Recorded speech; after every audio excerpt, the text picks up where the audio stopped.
Então, boa tarde, meus amigos. Nós estamos aqui na Sociedade de Estudos Espíritas Francisco de Assis. Hoje é dia 4 de agosto de 2022 e nesse horário nós fazemos o estudo dessa obra. O meu livro é bem antiguinho, tá? Diversidade dos Carismas, Teoria e Prática da Mediunidade. O meu ainda é dividido em volume 1 e volume 2, mas as edições novas é um volume só, com os dois volumes dentro, tá?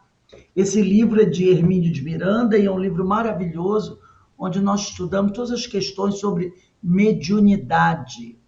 Mas antes de iniciarmos o nosso estudo, nós vamos fazer uma prece agradecendo ao Senhor, agradecendo aos amigos espirituais e a Jesus, a oportunidade que todos nós temos nesse momento, estarmos aprofundando os nossos conhecimentos doutrinários, conhecimentos que não são apenas para a nossa vivência espírita, para o trabalho mediúnico, mas são conhecimentos que facilitarão com certeza a nossa vida, toda a nossa vida, em qualquer ambiente que estejamos, não importa o que estejamos fazendo, mas esses conhecimentos são importantes para a nossa vida de relação, para o nosso processo evolutivo, para a nossa autoeducação.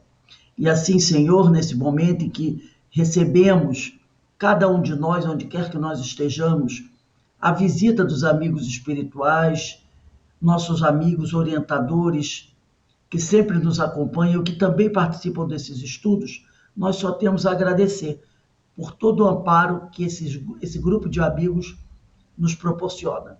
E assim, envolvidos por essas vibrações, te pedimos, ó Pai, que nos permita dar por iniciados os nossos estudos do dia de hoje, na sua graça, Senhor. Bem, nós estamos aqui, vamos começar o nosso estudo. Nós estamos estudando o capítulo, deixa eu abrir aqui, é o capítulo 3, que trata do animismo. E hoje nós vamos entrar no item 6 do capítulo 3, que trata de aspectos provacionais do fenômeno mediúnico. Esse assunto é um assunto muito importante, animismo, é um assunto que ainda é muito pouco estudado pelos espíritas, né? Então a gente está caminhando devagarzinho, né, nesses estudos. Eu vou usar algumas obras do André Luiz, mas não é preciso que vocês peguem, não, porque aí é difícil para poder achar o capítulo, porque o texto muitas vezes está no meio de um capítulo, é um pouco complicado. E aí eu vou lendo devagarzinho para a gente entender melhor. Então vamos começar. Oi. Rose, por favor, Rose. É o capítulo 3, qual é o item? 6. Ok, obrigada. Aspectos provacionais do fenômeno anímico. Item, tá, obrigada. Bom? Então diz assim, Hermínio começa assim: o fenômeno anímico exige, por conseguinte, experiência e atenção de quem trabalha com médios regularmente ou ocasionalmente, testemunha manifestações mediúnicas. Então, o fenômeno anímico exige, por conseguinte, experiência e atenção de quem trabalha com médios regularmente ou ocasionalmente testemunha manifestações mediúnicas. Não constitui, contudo, um tabu, nem se apresenta como fantasma aterrador que é preciso exorcizar. Aí eu me lembrei aqui do William, que comentou, né, na aula passada, que quando ele começou o trabalho, né, o medo que ele tinha de tanto ouvir falar de animismo, né? Ficava assustado, meu Deus, será que eu estou no processo anímico? Será que eu estou no processo mediúnico? Porque as pessoas criam, né, um fantasma em cima do animismo, que a pessoa fica com medo de alguém perceber que ela está no processo anímico e ser acusada de estar mistificando, né? Esse tipo de coisa. Escreve André Luiz nos domínios da mediunidade. Então, eu vou com esse trecho que ele traz, está no livro dos domínios da mediunidade. Depois eu vou continuar ainda nos domínios da mediunidade. Então, ele diz assim: muitos companheiros matriculados no serviço de implantação da nova era, sob a égide do Espiritismo, vem convertendo a teoria animista num travão injustificável a lhes congelar preciosas oportunidades de realização do bem. Portanto, não nos cabe adotar como justas as palavras mistificação inconsciente ou subconsciente para batizar o fenômeno, tá? Então, ele já vem tratando desse assunto. E continuando esse texto, que é uma continuação, eu vou ler aqui na obra, né? A continuação desse trecho, que eu achei importante. Ele diz aqui: na realidade, é o livro Nos Domínios da Mediunidade, tá? E é o capítulo 22, quem tiver interesse depois, no capítulo 22. Continuando que o texto de André Luiz, porque o Hermínio botou só um pedacinho, mas eu vou continuar. Na realidade, a manifestação decorre dos próprios sentimentos de uma mulher que eles estavam tratando, né? E ele diz aqui: de nossa amiga, arrojados ao pretérito, de onde recolhe as impressões deprimentes de que se vê possuída. Então, eles estão lidando com uma mulher e ela está como se estivesse dando uma passividade. Mas, na realidade, o que o André Luiz diz aqui, que o que ela está trazendo, tá, são questões dela mesma, dos seus próprios sentimentos, que foram trazidos lá do passado, de onde recolhe as impressões deprimentes de que se vê possuída, externando-as no meio em que se encontra. E a pobrezinha efetua isso quase na posição de perfeita sonâmbula, porque se concentra totalmente nas recordações que já assinalamos, como se reunisse todas as energias da memória numa simples ferida, com inteira despreocupação das responsabilidades que a reencarnação atual lhe confere. Então, ela está colocando tudo para fora, como se fosse um espírito cheio de revolta que estivesse ali dando a comunicação. Mas, na realidade, são registros dela mesmo. Achamos-nos, por esse motivo, perante uma doente mental, requisitando-nos o maior carinho para que se recupere. Não é uma doente mental porque ela tem lesões no seu cérebro. É uma doente mental porque traz graves desequilíbrios espirituais. Então, uma pessoa com graves desequilíbrios espirituais é uma pessoa doente mental. É doente da mente, nesse sentido. É uma pessoa que é doente da mente. Não que seja uma pessoa com lesões do cérebro, tá? Para sanar-lhe a inquietação, todavia, não nos bastam diagnósticos complicados ou meras definições técnicas no campo verbalista, se não houver o calor da assistência amiga. Então, é igual quando você vai, muitas vezes, num médico e ele mal olha para você e já vai pegando o receituário dele e vai te entrega e diz assim: o próximo, você não sente, né? Sei lá, uma empatia do médico, ele não conversa com você, te trata de uma forma assim fria. É o que ele fala aqui, né? Não basta esse tipo de coisa se não houver o calor da assistência amiga. Nosso orientador, ele está falando do orientador espiritual que trabalha junto com eles, né? É Hilário, Nosso orientador fez ligeira pausa, acariciando a enferma, que é uma médium, ela está encarnada. Ela foi levada à casa espírita.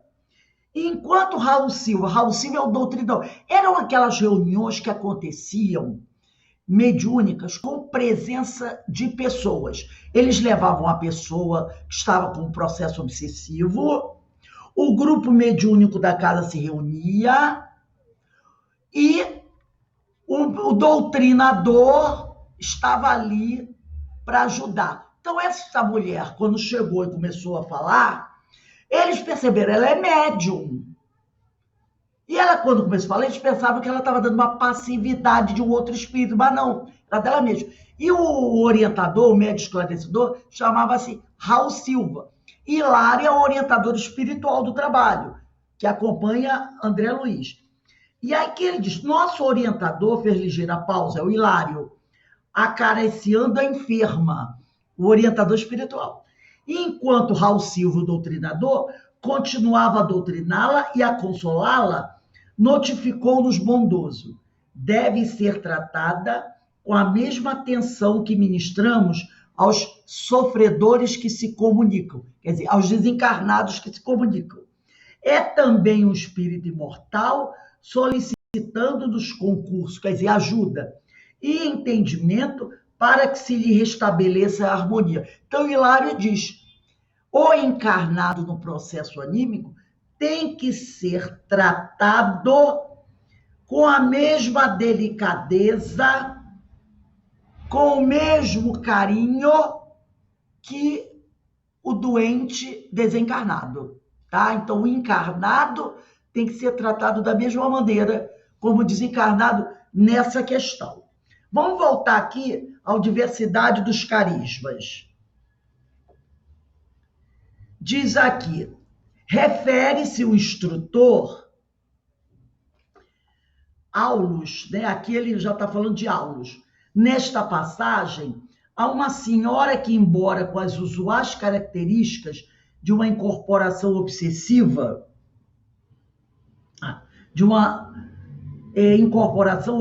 de espírito perseguidor, estava apenas deixando emergir do seu próprio inconsciente memórias desagradáveis de uma existência anterior que nem mesmo o choque biológico da encarnação conseguira apagar. Porque quando a gente reencarna, é Aulus, o orientador não é Hilário, não, é Aulus, né? Hilário é o amigo de André Luiz, é Aulus, o orientador espiritual, que estava dando as informações. Porque quando nós reencarnamos, existe o esquecimento, né? Aquele esquecimento abençoado. Mas a questão, a problemática dela era tão intensa que nem esse processo do esquecimento que nós passamos quando reencarnamos foi o suficiente para apagar. É o que ele está dizendo aqui, né? Ele diz aqui, ó, tratava-se de uma doente mental cujos passados conflitos, deixa eu só voltar um pouquinho aqui. Aqui, ó, ele diz aqui, ó, ela deixando emergir do seu próprio inconsciente memórias desagradáveis de uma existência anterior que nem mesmo o choque biológico, quer dizer, o processo da reencarnação, conseguir apagar. Tratava-se de uma doente mental, cujos passados conflitos ainda atormentavam e se exteriorizavam naquela torrente de palavras e gestos sofridos, como se estivesse possuída por um espírito desarmonizado. No caso, havia sim um espírito em tais condições, era o seu próprio. O espírito desarmonizado não era um estranho, era ela mesma. E, portanto, ela estava ali funcionando como médium de si mesma, produzindo uma manifestação anímica. Então, é como se ela fosse médium de si mesma. Mas que ignorância! Seria uma crueldade deixar de socorrê-la com atenção e amor fraterno, somente porque a manifestação era anímica. Continua Aulus adiante. Aí aqui tem um outro pedacinho, né? Que eu vou ler um pedaço aqui e vou continuar nos domínios da mediunidade. Aulus diz assim, está no livro: um doutrinador sem tato fraterno apenas lhe agravaria o problema, porque a pretexto de servir a verdade, talvez lhe impusesse corretivo, quer dizer, advertências, né? Inoportuna em vez de socorro providencial. Então ele diz aqui, olha a importância do esclarecedor estar bem preparado. Porque... Ô, Rose. Oi, fale. Mas uma dúvida que eu sempre tive é dessa... Se não há, por exemplo, um médium vidente na mesa que esteja enxergando ali que não há nenhum espírito influenciando aquela médium, por exemplo, essa aí, né? Como é que o esclarecedor ele vai... Quer dizer, ele nunca vai ter essa certeza de que é anímico, né? Acontece de duas formas. Como você falou, pode até ter um médium vidente na mesa que dê um toque no médium esclarecedor. Pode acontecer também do médium esclarecedor perceber, ter a intuição, se ele está muito bem preparado e conhece a médium. Porque olha só, quando ela está falando, eu digo isso porque eu já percebi. Por exemplo, você, William, você tem um estilo de linguagem, certo? Quem te conhece bem e tem intimidade com você, quando você começa a colocar aquelas dificuldades suas, a tua personalidade atual vai interferir também. Porque a mensagem que está vindo de personalidades anteriores dela, mas está passando pelo teu arquivo mental, onde está toda aquela questão da linguagem. Então, você vai colocar as coisas, a problemática, mas vai usar a sua linguagem. E aí, você pode usar, como eu já percebi isso uma vez, frases, expressões que você usa, coloca usualmente. Entendi. Quando foi que eu percebi? Quando a companheira estava colocando e ela começou a usar algumas expressões do dia a dia dela, trazendo aquela problemática. Aí eu percebi, opa, é processo anímico. Mas, mesmo que o doutrinador, o esclarecedor não perceba, não importa. Não importa, entendeu? O importante é que ali tem alguém doente. Doente não no sentido de louco, com lesão cerebral, mas doente das suas energias. Necessita de ajuda, né? Então ele vai atender, é o que ele está dizendo aqui. Ele disse antes, não importa se é anímico, se não é, ele tem que tratar da mesma maneira. Mas se o doutrinador, o médico esclarecedor, for uma pessoa muito bem entrosada com o seu grupo, ele pode perceber por uma expressão, uma colocação, e às vezes até mistura uma problemática do passado com alguma coisa da atualidade, e aí você percebe. Mas isso não é relevante.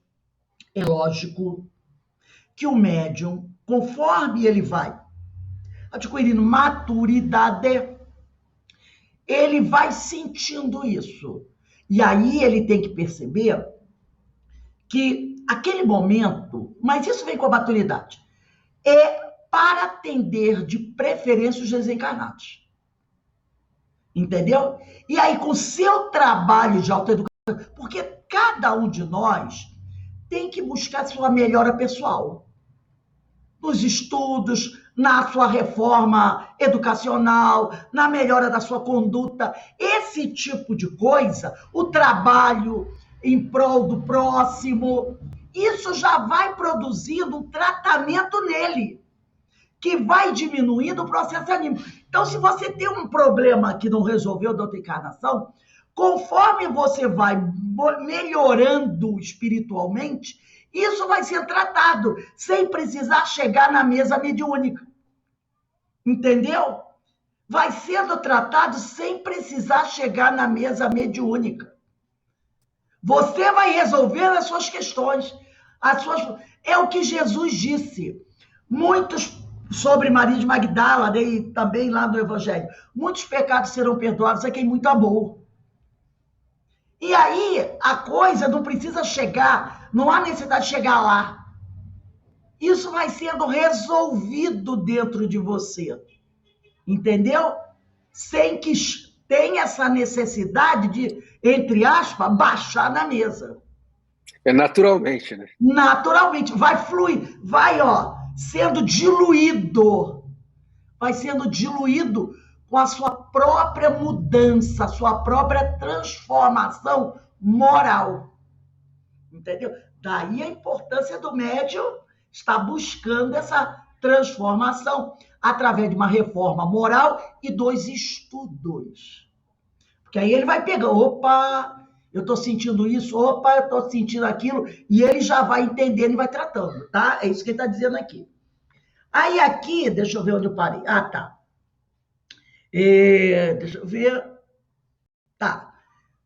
Aí depois ele vai dizer aqui, vamos lá. Em mecanismo. Ah, não. Nós lemos aqui do livro, um doutrinador sem tato, olha a importância do estudo do médico esclarecedor.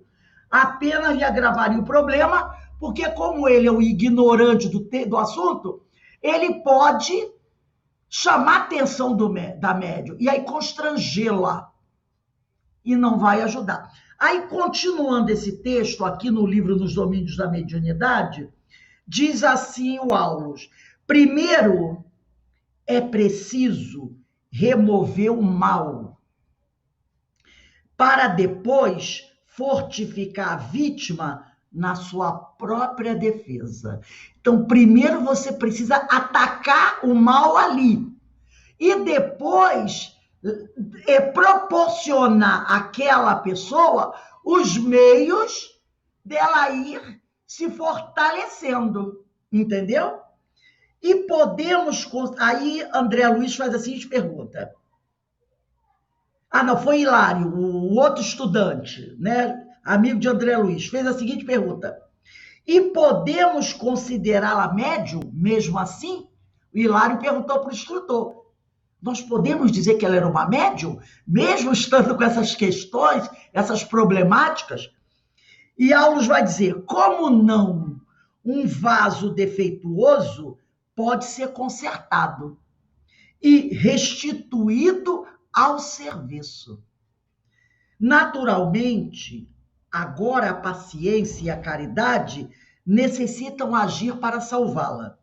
Nossa irmã deve ser ouvida na posição em que se revela, como se fosse em tudo a desventurada mulher de outro tempo. Então você vai tratá-la, nesse momento, como se ela ainda fosse aquela mulher da outra reencarnação, de séculos atrás, e recebida por nós nessa base, para que use o remédio moral que lhe estendemos. Então não tem aquela coisa de dizer assim, minha filha, para com isso, você não está mais vivendo aquele momento, não. Você agora está vivendo outro tempo, você não adianta falar isso.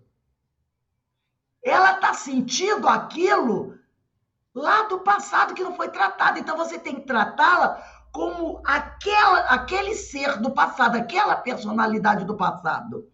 Aí ele diz aqui, desligando-se, enfim, do passado, e tratá-la para que ela possa se desligar daquilo. O assunto não comporta desmentido, porque, indiscutivelmente, essa mulher lá do passado ainda existe nela mesmo, ainda está presente nela. Muitas vezes, nós já fizemos um estudo até com o Pariano Júnior, e com o Leon Denis, onde ele trata das questões da dupla terceira personalidade. Que muitas vezes essa dupla terceira personalidade são experiências, personalidades de outras reencarnações que ficaram com questões pendentes. E aí ressurgem essas problemáticas. Então, parecem pessoas diferentes, espíritos, não é a mesma pessoa, são personalidades diferentes, mas que ficaram com questões abertas, não resolvidas, e que agora, por algum motivo, estão emergindo, muitas vezes de uma vez só. Já pensou tratar 3 personalidades? 3 problemáticas que são diferentes, mas ao mesmo tempo são uma só, porque se acumularam. Aí ele diz aqui, a personalidade antiga não foi tão eclipsada pela matéria densa, como seria de desejar. Então, o novo corpo dela não foi suficiente, quer dizer, a matéria para apagar aquela lembrança que estava no inconsciente profundo e que, por algum motivo, houve algum start que fez com que aquilo explodisse, viesse à tona. Ela renasceu pela carne sem renovar-se em espírito. Percebeu o que ele diz? O assistente fixou o gesto de quem mergulhava na própria consciência, a sonda, quer dizer, a busca de suas reflexões, e falou: qual se o fizesse de si para consigo. Ela, ele está falando da paciente, da médium, representa milhares de criaturas aos nossos olhos. Quantos mendigos arrastam na terra o esburacado manto da fidalguia efêmera que envergaram outrora? Você não encontra por aí? Mendigos que trazem ainda a lembrança da vida passada, quando ele teve algum cargo de mando. Você olha o exterior, é de um morador de rua, mas quando ele começa a falar, você diz assim, meu Deus, né? É o que ele diz aqui. Quantos escravos da necessidade da dor trazem consigo a vaidade e o orgulho dos poderosos senhores que já foram em outras épocas? Quantas almas conduzidas à ligação consanguínea caminham do berço ao túmulo, transportando quistos invisíveis de aversão e ódio aos próprios parentes? Então, você vê, às vezes, aquele seu primo, seu irmão, sua irmã, sua tia, seu tio, que desde mais tenridade demonstra uma aversão muito grande a um parente, alguém da própria família. Aí ele diz aqui, aos próprios parentes que lhe foram duros adversários em existências pregressas. Todos podemos cair em semelhante estados se não aprendermos a cultivar o esquecimento do mal em marcha incessante para o bem. Eu até falei isso com vocês outro dia, de um videozinho que mandaram para a gente, falando assim, de um rapaz que dizia assim, nessa encarnação eu tô perdoando todo mundo, porque eu tô com preguiça de, na próxima reencarnação, ter que começar a trabalhar para reparar todo o mal. Então, nessa encarnação, eu estou perdoando todo mundo. Então, é isso aí que ele está dizendo. Começa a se harmonizar com as pessoas, trata dos teus problemas atuais, nada de transferir débito para a próxima reencarnação. O que você puder fazer para resolver agora, resolva, para você não transferir débito para a próxima reencarnação. Agora, vamos pegar, ele traz aqui um trecho do livro Mecanismo da Mediunidade. Vocês podem até botar em cima do livro assim, capítulo 23, que esse trecho que eu vou ler aqui no próprio livro do Hermínio. Em cima de, em mecanismos da mediunidade, não, ele botou aqui, eu não vi, entre parênteses, capítulo 23, encontramos observação semelhante colocada nestes termos. Frequentemente, diz André Luiz, pessoas encarnadas nessa modalidade de provação regeneradora, ele diz aqui, é uma modalidade. Você reencarnou com essa modalidade, que se chama provação regeneradora. São encontráveis nas reuniões mediúnicas, mergulhadas nos mais complexos estados emotivos. Olha aí, rapaziada, quais se personificassem entidades outras, quando, na realidade, exprimem a si mesmas, a emergirem da subconsciência nos trajes mentais em que se externavam noutras épocas, sob o fascínio dos desencarnados que as subjugavam. Então, ele está trazendo aqui, deixa eu pegar um livro aqui do André, do Emmanuel, ele está dizendo aqui que a maioria, né,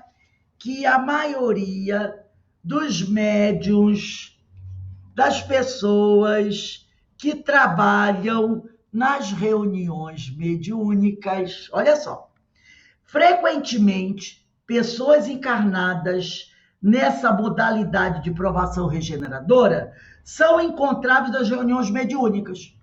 Então, muitas dessas pessoas que estão nessa provação regeneradora são encontradas nas reuniões mediúnicas, mergulhadas nos mais complexos estados emotivos, quais se personificassem entidades outras, quando na realidade exprimem a si mesmas, a emergirem da subconsciência nos trajes mentais em que se externavam noutras épocas, sob o fascínio dos desencarnados que as subjugavam.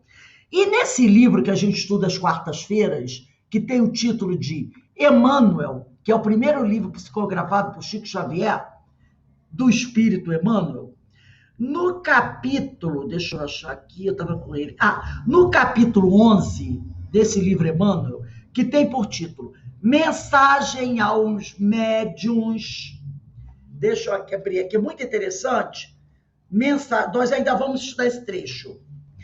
Tem o item, é o capítulo, o meu livro é capítulo 11, na página 76, quem tem esse livro aí pegou, não sei se Eloá pegou, página 76. Na página 76 tem o subitem 11.2. Quem são os médiuns na sua generalidade? Eloá, se é esse aqui, ó, esse livro, é página 76, tá? Não, velhinho, eu não sei. Mas aí você procura capítulo 11, item, deixa eu ver, é o terceiro item. Quem são os médiuns na sua generalidade? Olha o que Emmanuel fala sobre os médiuns. Muito importante. Os médiuns, em sua generalidade, quer dizer, em sua maioria, não são missionários na acepção comum do termo. Achou, Eloá? Capítulo 11, título, quem são os médiuns na sua generalidade? Então ele diz, os médiuns em sua generalidade não são missionários na acepção do termo. Quem achou aí, capítulo 11, vou dar um minutinho aí para vocês acharem. O capítulo 11 é mensagem aos médiuns. Aí tem outro subitem, vigiar para vencer. E depois, quem são os médiuns na sua generalidade? Achou, Eloá? O William já achou. Achou, Eloá? Vê no índice o capítulo 11. É o livro Emmanuel. Aí diz aqui, os médiuns, em sua generalidade, não são missionários da acepção comum do termo. São almas que fracassaram desastradamente que contrariaram sobremaneira o curso das leis divinas e que resgatam sob o peso de severos compromissos e limitadas responsabilidades o passado obscuro e delituoso. Percebeu? É isso que ele fala, quem são os médios na sua generalidade. Então, é para ter vaidade por ser um médium ostensivo? Não. Aí ele continua. O seu pretérito, muitas vezes, se encontra enodoado de graves deslizes e de erros clamorosos.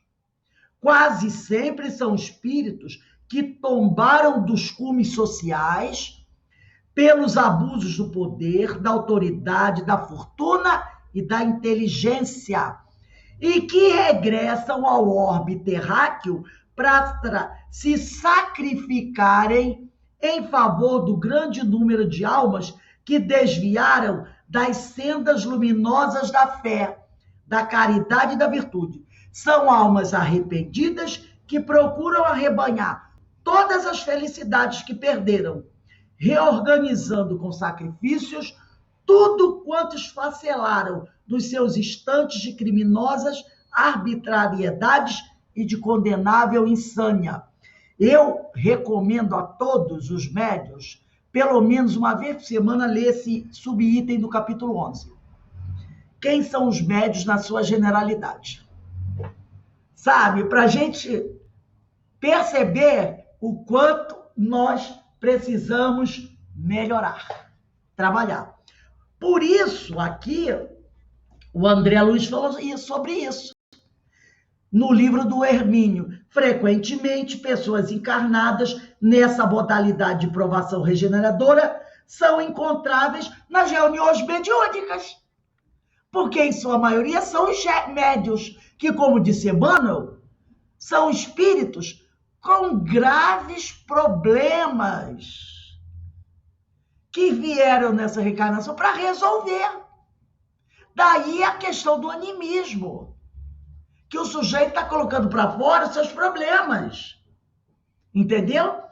Então, o médium não tem que ser vaidoso. Aí eu sou médium, eu recebo espíritos. Porque, como disse Emmanuel no livro Emmanuel, é uma problemática. Continuando aqui o livro do Hermínio, Diversidade dos Carismas. Lembra esse autor espiritual, ele está falando do André Luiz, que se fôssemos levados pelo processo da regressão da memória a uma situação qualquer em uma de nossas vidas anteriores, e lá deixados por algumas semanas, apresentaríamos o mesmo fenômeno de aparente alienação mental, complicada com características facilmente interpretadas como de possessão pelo observador despreparado. Então, se a gente pudesse, numa regressão de memória, ser levada a uma vida anterior e sendo deixada lá por uma semana, quando um outro nos analisasse, ia dizer assim, está possuído. Está numa obsessão por possessão. Aí ele diz aqui, ou então, a pessoa seria tida como mistificador inconsciente. Em ambas as hipóteses, o diagnóstico estaria errado e, por conseguinte, qualquer forma de tratamento, porventura, proposto ou tentado.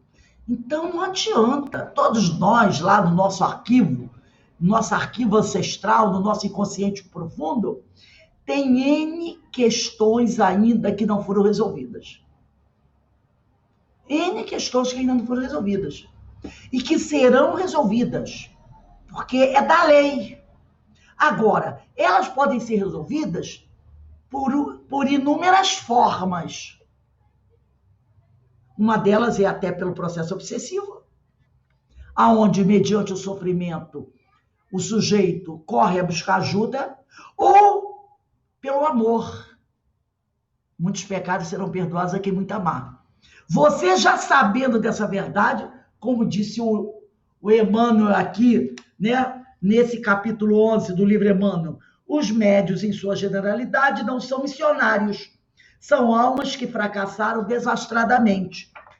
Então, sendo nós, os médios, sabedores disso, o que eu tenho que fazer? Eu tenho que me adiantar, não esperar a dor bater. Eu tenho que começar a tratar disso, porque eu sei que tem o meu carnê, tem um monte de prestação que não foi paga. Entendeu? Então, quando eu olho para o carnê, nossa, 10 prestações atrasadas, vou ter que pagar. Pago uma atual e uma do passado. Pago uma atual e uma do passado. Porque se eu não fizer isso, vai ficar complicado. Então, eu tenho que correr atrás do prejuízo. Aí diz aqui o Hermínio, citando ainda André Luiz. Escreve ainda André Luiz. Vou começar lendo aqui e vou terminar no livro. Nenhuma justificativa existe para qualquer recusa no trato generoso de personalidades medianimicamente Nenhuma justificativa existe para qualquer recusa no trato generoso de personalidades medianímicas provisoriamente estacionadas em semelhantes provações, de vez que são, em si próprias, espíritos sofredores ou conturbados, quanto quaisquer outros que se manifestem exigindo esclarecimento e socorro. Então, não existe nenhuma justificativa para não atender aquele médium num processo anímico. E continuando aqui, no livro Mecanismos da Mediunidade, diz assim André Luiz: o amparo espontâneo e o auxílio genuinamente fraterno lhes reajustarão as ondas mentais. Concurso esse que se estenderá inevitável aos companheiros do pretérito que lhes assediam o pensamento. Então, quando você, um médium esclarecedor, está ali dando uma orientação, um esclarecimento àquele médium que está no processo anímico, você estará também, ao mesmo tempo, dando esclarecimento aos obsessores dele. Então, os dois estarão sendo tratados, né? Então, ele diz aqui, essa ajuda se estenderá inevitável aos companheiros do passado que lhe assediem o pensamento, operando a reconstituição de caminhos retos para os sensitivos corporificados na Terra, tão importantes e tão nobres em sua estrutura quanto aqueles que os doutrinadores encarnados se propõem traçar para os amigos desencarnados menos felizes. Aliás, é preciso destacar, diz André Luiz, que o esforço da escola, seja ela o recinto sagrado, a instrução primária, ou a instituto corretivo, funciona como recurso renovador da mente, equilibrando-lhe as oscilações para níveis superiores. Não há novidade alguma no impositivo da acolhida magnânima aos obsessores dessa natureza, hipnotizados por forças que os comandam espiritualmente à distância, né? Então, ele está dizendo aqui que não há novidade alguma no impositivo da acolhida magnânima aos obsessos, não é aos obsessores, aos obsessos dessa natureza, hipnotizados por forças que os comandam espiritualmente à distância. Então, o médium, num processo anímico, que está dando ali, colocando para fora a problemática dele, ele está, muitas vezes, sofrendo uma hipnose, tá? Por um espírito que está a longa distância hipnotizando ele. Entendeu? É uma hipnose a longa distância. Agora, quando ele começa a receber a orientação espiritual, aquele que o está hipnotizando acaba sendo atendido também, mesmo que esteja a longa distância. Então, vamos voltar aqui para o livro do Hermínio.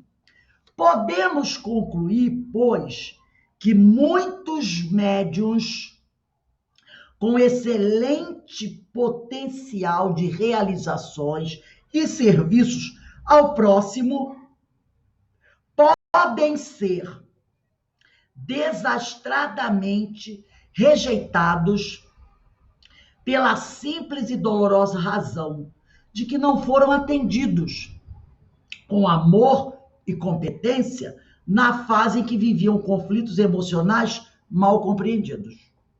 Então, às vezes, você pega um médium que está começando o trabalho,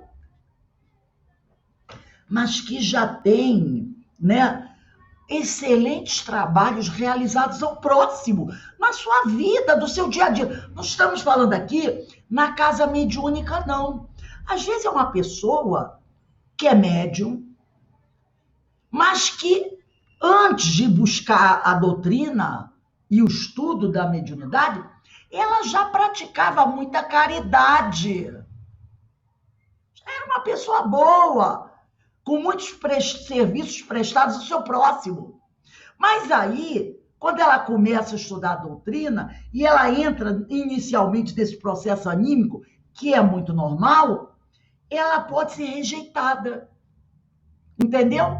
Porque o grupo que a recebe, por não ter esse conhecimento que o processo anímico é uma coisa natural, pode até afastá-la do grupo e trazer para ela alguns problemas do ponto de vista emocional, por se achar uma péssima médium porque está no processo anímico. E aí um trabalho que poderia, né, crescer pode nem mal ter continuidade.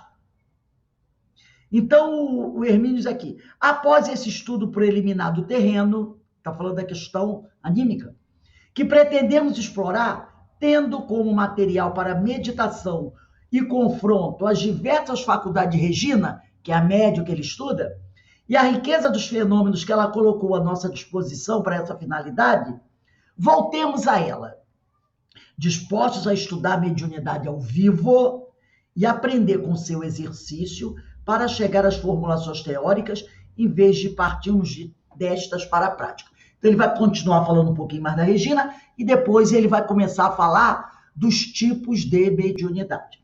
Agora a gente vai entrar no capítulo 4, que tem por título Interação, Animismo / Mediunidade.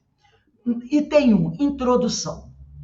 Tanto no médium em desenvolvimento ou treinamento, como naquele que já se encontra em plena e regular atividade, fenômenos anímicos ocorrem paralelamente ou conjugados com os mediúnicos, tá? Com os mediúnicos, como fenômenos predominantemente mediúnicos. Então, vou repetir. Tanto no médium em desenvolvimento ou treinamento, como naquele que já se encontra em plena e regular atividade, fenômenos anímicos ocorrem paralelamente ou conjugados com os mediúnicos, como fenômenos predominantes mediúnicos com um componente anímico e fenômenos anímicos nos quais pode-se identificar ou inferir a participação de espíritos desencarnados. Então, você pode ter um médium iniciante dando comunicações anímicas e mediúnicas, que nós vamos chamar daquelas comunicações dos desencarnados. Como nós podemos ter também um médium já experimentado, também dando comunicações mediúnicas e anímicas. Então, os dois casos podem acontecer, tá? Ainda há pouco, propunha este estudo o conceito de que não há fenômeno mediúnico puro. Não há fenômeno mediúnico puro. Ou seja, sem um componente anímico, uma vez que o espírito desencarnado precisa do médium para a manifestação que pretende realizar, seja intelectual, psicografia, né? Ou física, de fenômenos, materializações. Então, o médium, ou melhor, o espírito, né? Sempre vai necessitar do encarnado para poder se apresentar. O espírito sempre vai precisar do encarnado. Ele diz aqui, ó, uma vez que o espírito desencarnado precisa do médium para a manifestação que pretende realizar, seja intelectual, psicofonia, psicografia ou física. Não me atreveria, aí ele faz uma observação aqui, o Emílio, não me atreveria a afirmar que a recíproca também é verdadeira. Isto é, a de que o fenômeno anímico precisa sempre da colaboração de seres desencarnados. Tá? Então ele diz aqui, eu não me atreveria a dizer que um fenômeno anímico precisa de um desencarnado. Se é anímico. Aí ele diz aqui, é certo, porém, que em muitos episódios anímicos, essa colaboração é como que evidente por si mesma, ou pode ser confortavelmente inferida. Esta não é, aliás, uma opinião isolada, pois encontra o mesmo ponto de vista em Colin Wilson, como ainda veremos mais adiante. Então ele diz aqui que, na maioria das vezes, o fenômeno anímico não necessita do espírito desencarnado. Agora, o desencarnado necessita do médium para produzir um fenômeno intelectual, psicografia, psicofonia ou físico, materialização, movimento de objetos. Agora, o fenômeno anímico, quando eu vou buscar no meu inconsciente profundo minhas questões e permito que elas possam emergir, qual é a interferência do plano espiritual nisso? Eu sou, como ele disse aqui, sou médio de... ou melhor, né? A mulher que ele estava falando era médio de si mesma. Então, podem ocorrer fenômenos anímicos sem a participação dos desencarnados. Já o contrário não pode ocorrer, né? Sempre o desencarnado, para se manifestar, se apresentar, precisa do médium. E para a gente encerrar, eu trouxe esse livro aqui que eu recomendo a vocês. Eu comprei o meu no sebo, não sei se está sendo publicado ainda, mas ele se chama Espiritismo e Psiquismo, do Alberto de Souza Rocha, das edições Correio Fraterno. Muito bom. Ele aqui, no capítulo 29, ele vai dizer assim, estados anímicos e fenômenos mediúnicos. Então, ele diz assim, por estarmos estudando com mais atenção aspectos do animismo, temos insistido no exame das questões a ela atinentes em particular. Havemos, contudo, afirmado sucessivamente que não existe uma linha demarcatória definitiva entre os fenômenos anímicos e os espiríticos ou mediúnicos. No mesmo fato, porém, até coexistirem. No mesmo fato, podem até coexistirem. Dessa forma, todo o médium é potencialmente um sensitivo. Talvez possamos dizer, forçosamente, já nos referimos à questão de interferência do médium, interferência anímica durante o trabalho mediúnico. Sim, porque o médium, não é? Ele vai interferir, já estudamos isso aqui, ele vai interferir num fenômeno mediúnico. Psicografia. O espírito manda mensagem. Se ele concordar com aquela mensagem, ele pode passar, mas se ele não concordar, ele pode alterar a mensagem. A mensagem pode ser escrita, pode estar sendo ditada com várias, até dificuldades de entendimento. Ele pode dar a interpretação da mensagem e redigir com a interpretação que ele deu ao que veio do plano espiritual. E vamos dizer que ele interpretou errado. A mensagem vai seguir. Entendeu? Então, ele vai, de alguma forma, interferir. Aí ele diz aqui, podemos agora dilatar conceitos a partir de reconhecer o que estamos qualificando de estados propiciadores ou predisponentes, estados que resultam, em última análise, de processos anímicos, os quais, por interferirem na constituição física, levam ao intercâmbio com o plano extrafísico. Ora, a mediunidade tem por terreno, em que se assenta, não nos espantemos, a própria organização física, em suas estruturas neurocerebrais, dado estreito relacionamento com a perispirítica. Tanto isso é verdade, que uma pessoa que sofre um processo obsessivo por longo tempo, e temos o caso aí do filho do Dr. Bezerra de Menezes, essa interferência dessa energia externa vai afetar as estruturas neurocerebrais do médium.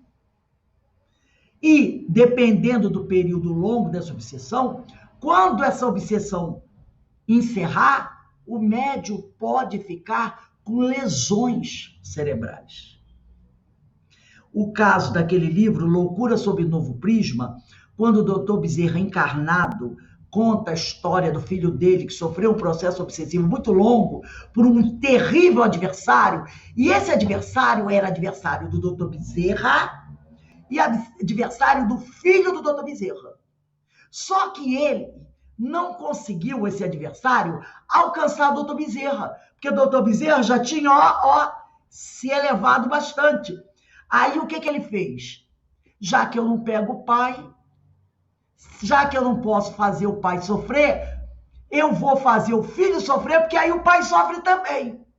Entendeu a ideia dele? Ele não conseguiu atacar o Dr. Bezerra, porque o Dr. Bezerra já estava elevado moralmente. Aí ele pensou assim, eu quero me vingar do Dr. Bezerra, mas eu não consigo atingir o Dr. Bezerra mais. Mas o que eu faço? O filho dele também me deve. Então eu vou fazer o filho sofrer, porque fazendo o filho sofrer, o que acontece? O pai sofre também, não sofre? Vendo seu filho sofrer, você vai sofrer. E ele atacou. E quando... Aí o Dr. Bezerra começou a levar... Ainda não estava muito envolvido no movimento espírita. O Dr. Bezerra começa a se envolver, começa a trabalhar, estudar, até que eles conseguem afastar o espírito obsessor. Aí o Dr. Bezerra escreve assim no livro: depois que o espírito que provocava o processo obsessivo foi afastado, o jovem, aí ele se referindo ao filho dele, nunca mais teve aquela mesma vivacidade de antes. Então ele contou que o filho dele, depois que o processo obsessivo longo acabou, o filho dele nunca mais foi aquele mesmo rapaz alegre de outras vidas, demonstrando que o rapaz ficou com alguma sequela, com algum problema, entendeu? Porque aquela energia deletéria, né, atingindo as estruturas neurocerebrais, físicas, acabou danificando de alguma forma.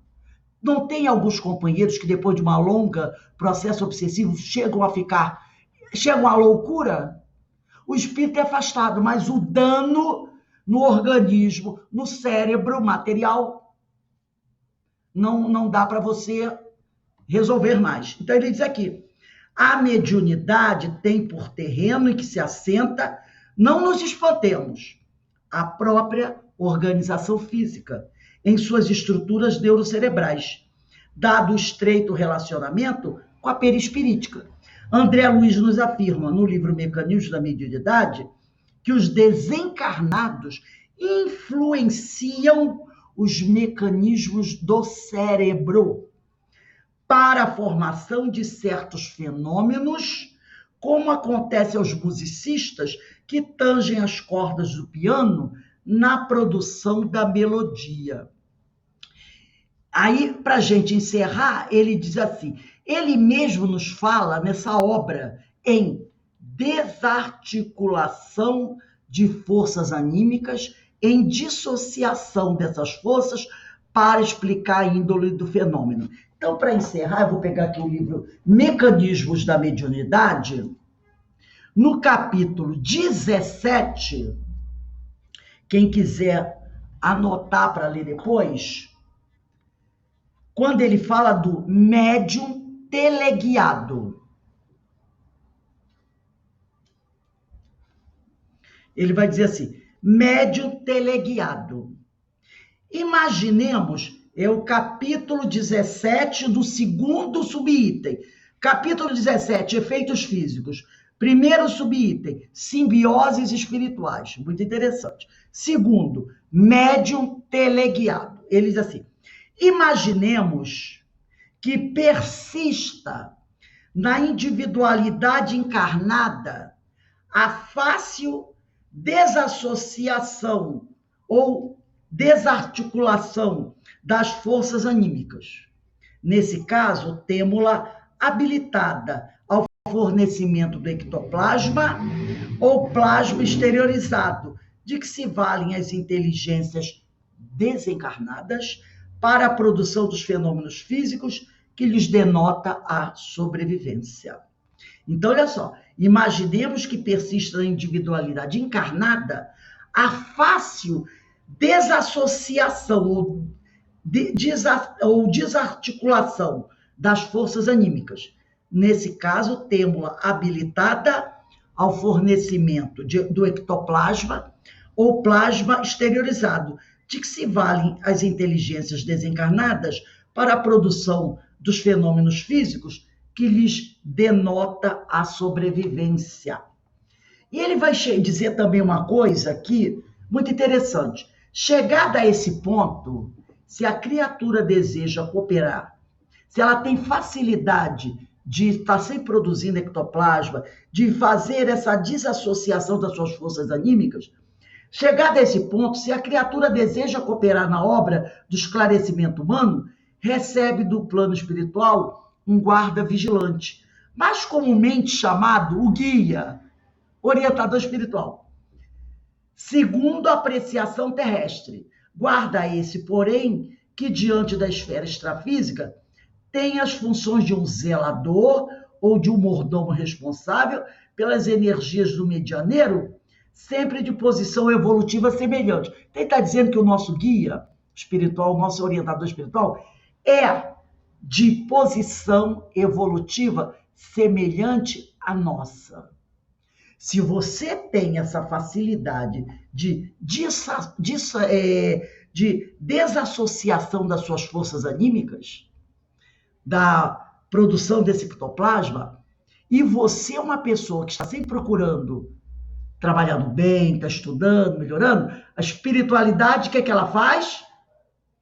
Ela logo coloca alguém para te auxiliar, que é o que nós chamamos de guia, né?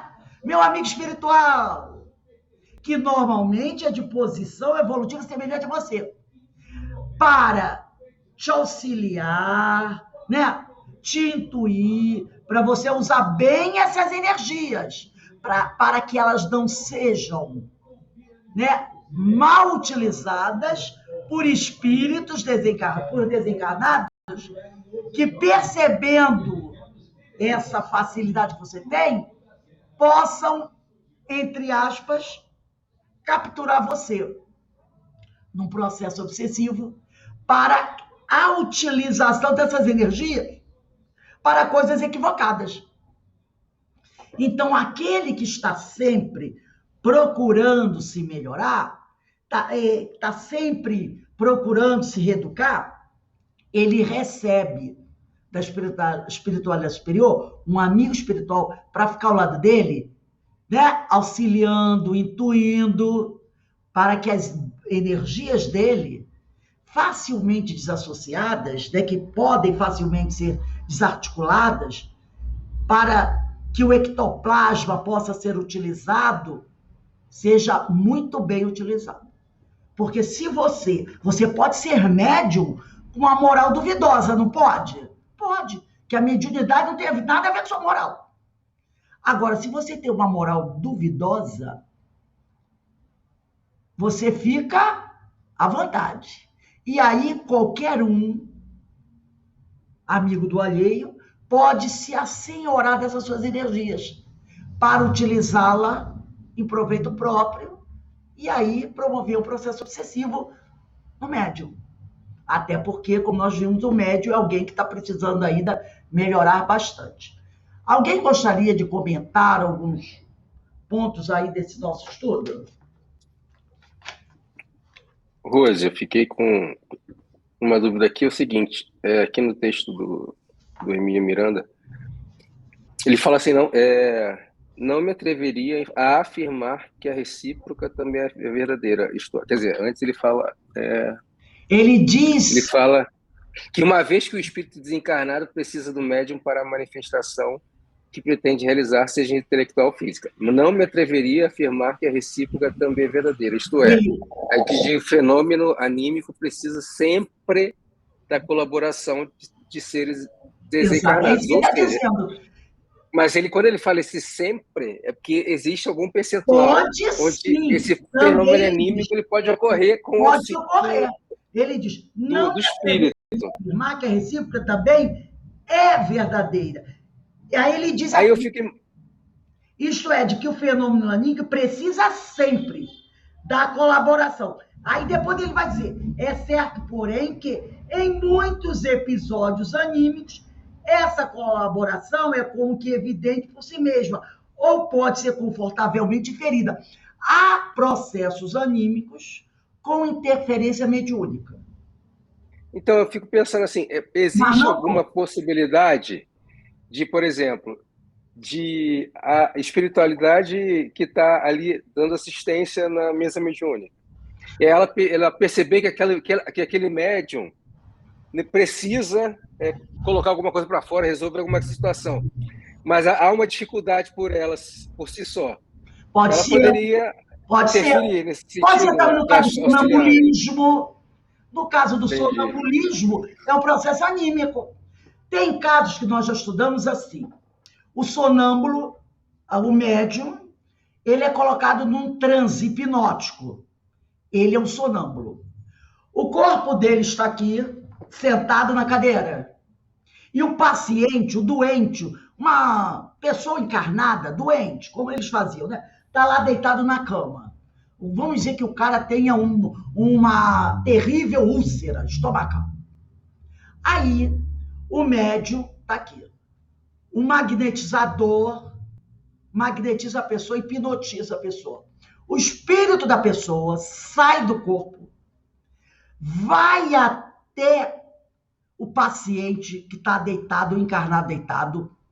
Ele tem a capacidade, ele não é médico, mas ele tem a capacidade de ver através do corpo físico. E aí, e na mesma reunião, vamos dizer que o magnetizador seja um médico. Ele olha através do corpo físico. E ele diz assim, olha, doutor, que o doutor é o outro. Eu estou vendo um negócio aqui no estômago. Aí o doutor pergunta o quê? Olha, tem uma glândula assim, assim, assim, assim, assim, assim. Aí o médico diz, é úlcera. Entendeu? E pode ser que ele veja, já aconteceu o caso do doutor Bezerra. O doutor Bezerra está ali, a pessoa está deitada. O doutor Bezerra vê a problemática da pessoa e fala para o sonâmbulo, que está ao lado dele, diz para o médico ou para o coordenador da reunião que ele tem uma úlcera. Aí o sonâmbulo que está, ainda está no corpo físico, ou pode estar afastado do corpo, está conversando com o doutor Bezerra. Ele é sonâmbulo. Ele está no processo anímico. Conversando com o doutor Bezerra. O doutor Bezerra, olha, você vai dizer para ele, quando você retornar do fenômeno sonambúlico, quando você despertar, você vai dizer para ele isso, que esse sujeito precisa de um tratamento assim, assim. Aí ele, tudo bem, doutor Bezerra? Aí ele retorna ao corpo físico. Quando ele desperta o magnetizador, o que você viu? O doutor Bezerra falou isso. É um fenômeno anímico que o médium sonâmbulo se libertou do corpo, se desdobrou. E o doutor Bezerra está lá. E o doutor Bezerra vai falar com ele. Então, é um fenômeno anímico com fenômeno mediúnico. Agora, não são, o que ele está querendo dizer aqui, não são todos os fenômenos anímicos que precisam de espírito. Agora, todo fenômeno mediúnico precisa do médium encarnado, mas nem todo fenômeno anímico precisa do espírito, entendeu? É isso que ele quis dizer. Tem casos interessantíssimos. Nós estudamos isso quando nós estudamos o livro No Invisível, do Leon Denis, onde ele vai contando, falando sobre isso. Esses são casos muito interessantes. E esse livro aqui, semana que vem, nós vamos continuar a aula a partir daqui, porque é um livro muito bom esse do Alberto de Souza Rocha, Espiritismo e Psiquismo. O meu eu comprei do sebo, eu não sei se ele ainda está sendo publicado. Tem alguns livros muito bons que, de repente, né, infelizmente, eles suspendem o trabalho, aí eu realmente não sei. Deve ter, sim, porque esse aqui é da primeira edição, foi de março de 1993, então pode ser que não, ou não, né? De repente tem por aí ainda, né? Então, gente, alguém mais gostaria de comentar ou perguntar mais alguma coisa? Se for possível, eu tiver condições de responder. Não. Então, nós vamos encerrar aqui. Eloá, queria perguntar alguma coisa? Liga o microfone, Eloá, porque ainda não está dando para fazer esse tipo de coisa. Ligou? Ligou, agora ligou. Não, eu tenho uma coisa antiga que eu não sei se eu já te contei.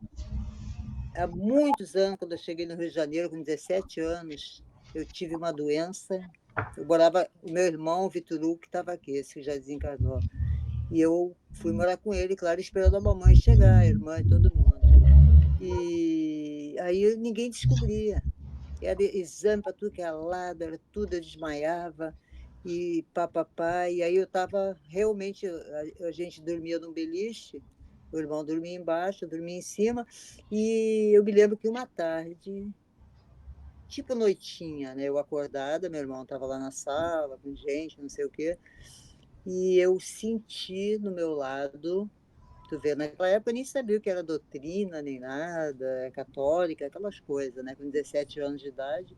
E aí eu senti aquele bafo, né? Aquele medo que me deu, e eu vi que tinha presença, assim, como se tivesse um bando de gente na minha lateral do beliche. E aí eles falaram para mim, não tema, não tenha medo, né? Nós já sabemos, nós íamos aqui, já sabemos. Aí falaram uma coisa sobre espírito de luz, qualquer coisa desse nível, que eu não me lembro exatamente corretamente como eles falaram. E amanhã você, cama limpa, lençóis limpos, roupa limpa, que nós vamos fazer um procedimento, vamos te operar. Aí eu falei lá em casa, meu irmão, tá maluca, dormiu, teve um pesadelo. E isso aconteceu. Eles vieram, tiraram uma massa enorme, uma massa branca do meu útero, me mostraram e falaram, olha, isso foi retirado e tudo, vida normal. Amanhã você pode pular da cama e ir trabalhar. Porque eu estava com um emprego já arrumado e não estava conseguindo pegar, né? Olha assim que coisa fantástica. E anos depois, com 30 e tanto, 40 anos, fui para o céu, é a primeira vez doutrina espírita. Olhei para a foto que nós temos lá dentro, né? Quem que está naquela foto no banheirinho? Bezerra, né? E eu me lembrei, digo, olha, era uma pessoa com essa aparência. Isso aí eu já tenho quantos? Podemos 68 anos. Podemos dizer que ali começou o seu tratamento para que você depois pudesse começar a fazer o trabalho. Então, eles vieram, auxiliaram você, né, nas questões mais necessárias, e depois eles já sabiam da sua mediunidade, mas sabiam que você tinha essa problemática, auxiliaram você e depois trouxeram você para o trabalho, né? A espiritualidade está Incrível. sempre ajudando a Uma gente coisa tão assim, naquilo que para que a mim gente hoje, precisa. eu digo, meu Deus, se eu contar isso, vai dizer que eu sou maluca. Então eu não posso contar para qualquer pessoa, eu não posso É mentir. normal, Mas a gente que se conhece, sabe, né? A gente sabe. tive Eles essa estão sempre experiência. aí. Então, meus amigos, nós vamos encerrando aqui o nosso estudo de hoje, né? Eu gosto muito do estudo dessa obra, que ela é fantástica. O Hermínio é um doutor na área da mediunidade, assim também como a Sueli Caldas Schubert, e nós podemos, com certeza, aprender muito com eles. Então, eu vou pedir aqui para a nossa irmã Verinha fazer a nossa prece de agradecimento. Verinha, por favor.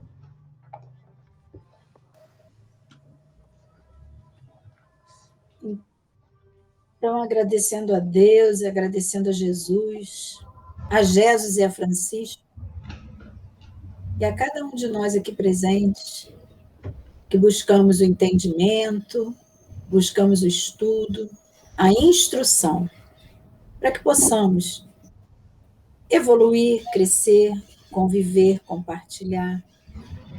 Que Jesus possa fortalecer esse grupo, pequeno em quantidade de pessoas, mas bem grande em ideais, em força de vontade. Que possamos, Senhor, ser abençoados com o entendimento necessário, que possamos apreender o máximo possível desses estudos, para que possamos ser instrumentos úteis da tua seara. Que assim seja, graças a Deus. Graças a Deus. Então, nós vamos dar uma paradinha aqui. Denise, você não conversou comigo? Você vai dar o curso dos Ensinos de Jesus hoje ou não? Porque nós. Não, Rose, Não, hoje não tenho condições, não. que eu tinha conversado com o pessoal do curso dos Ensinos de Jesus, que a Denise ia ficar 2 semanas sem dar o curso dos Ensinos de Jesus, tá? Então, só semana que vem, se Deus quiser, ela estará de volta conosco. Mas hoje nós teremos a nossa palestra pública, né? Com a nossa irmã Antônia, do Semica, que virá conversar conosco. E deixa eu pegar aqui o tema do. Deixa eu ver aqui, eu tenho que ver o livro aqui. É tanta coisa, gente, que eu fico meio maluco. O tema é o capítulo 18 do Evangelho segundo o Espiritismo, itens 3 até 5. Deixa eu só olhar aqui, eu gosto sempre, capítulo 18, a porta estreita.